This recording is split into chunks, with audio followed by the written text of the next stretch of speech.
long time to ponder things on a 6-hour drive through the rolling hills and expansive pastures lining the road that leads away from the bustling Chicago skyline to Nashville, Tennessee. While doing just this, my mind wandered to contemplating which ethical dilemma I might choose to address by way of Herbert Taylor's 4-way test. His ultimate success in business catapulted this philosophy to the worldwide stage while becoming the uniting ethical standard embraced by Rotarians everywhere. With this kind of gravitas, one would think that addressing a current ethical problem using the 4-way test could be done before I even hit the Chicago-Indiana state line. Instead, the longer I drove and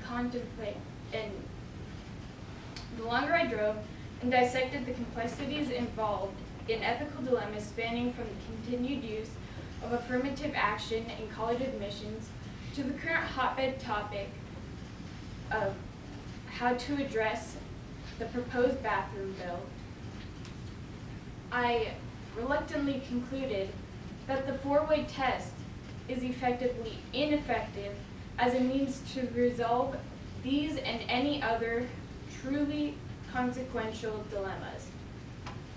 How could this be true? After grappling with the fact that I could not come up with a single ethical dilemma that the 4-way test could resolve, it dawned on me that reflecting on its original intent might reconcile its application to and resolution of not just a few, but all contemporary ethical dilemmas. I only arrived at this by acknowledging that each of the questions not led to any solution, but instead led to more unanswered questions. For example, number 1, is it the truth? Is what the truth? Can we even agree on what the it is? Is this supposed to be a statement acknowledging that the dilemma exists? Number 2, is it fair to all concerned? Well, typically, if there is an ethical dilemma, this innately implies that there are 2 opposing sides or alternatives. So if one feels strongly about either side of the dilemma, then the resulting fairness of the outcome may depend on when or where they're left standing when the solution is revealed. It really begs one to ask the question, how a solution can be fair? And here are the key words: to all concerned, when 2 factions may be diametrically opposed. Which leads us to number 3. Will it build goodwill and friendship? Seeing as there may not be agreement on the definition of truth, and the outcome may not be viewed as fair, it is difficult to ascertain how the building blocks of goodwill and friendship are to be furthered. Lastly, looking at question number 4, will it be beneficial to all concerned? In light of the quagmire propagated in questions 1 through 3, the answer is no. It is impossible. Driving off the road, metaphorically speaking, is not the ethical dilemma diverted from how to solve one specific external problem to how we come to acceptance of and how we come to and deal with incongruence regarding our expectations, the thoughts and actions of others, and the results that come to pass? Just think about it. This 24-word test is initially devised for employees to use in what? Making decisions regarding what we think, say, or do.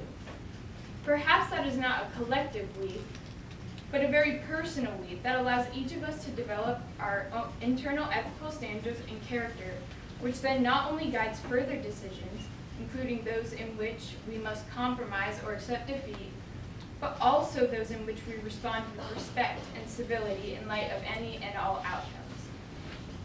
In fact, couldn't the 4-way test actually be the underlying explanation for the unexplainably close relationship that developed between Supreme Court Justices Antonin Scalia and Ruth Bader Ginsburg, who by all accounts diametrically opposed each other's opinions regarding some of the country's greatest and most pressing ethical dilemmas? And what if the four-way test was the key to unlocking the enduring friendship between self-avowed atheist Christopher Hitchens and Pastor Douglas Wilson, who held opposing views on everything, including the origins of life and this universe? And who can forget the picture of friendship that has perplexed political foes on both sides of the aisles, as President George H.W. Bush and Bill Clinton have joined forces on philanthropic endeavors while declaring mutual admiration for each other. The commonalities between these perplexing pairs lie not in reaching consensus on the most overarching dilemmas of their time, but instead in their ability to solve the internal ethical dilemma of whether or not to abandon personal pride and grant acceptance to those who hold beliefs or thoughts contrary to their own. In doing this, the four-way test is the purest litmus test for personal motivation and actions. So, number 1, is this the truth? The truth is we may agree or disagree, but we need to live in this world together. Number 2, is it fair to all concerned? If our own personal decisions are born of concern for all instead of egocentric, fairness will be intrinsic. Number 3, will it build goodwill and better friendships? It only makes sense that behaving and acting in ways that bolster mutual respect and understanding, even when we do not agree, will achieve this goal. And number 4, will it be beneficial to all concerned?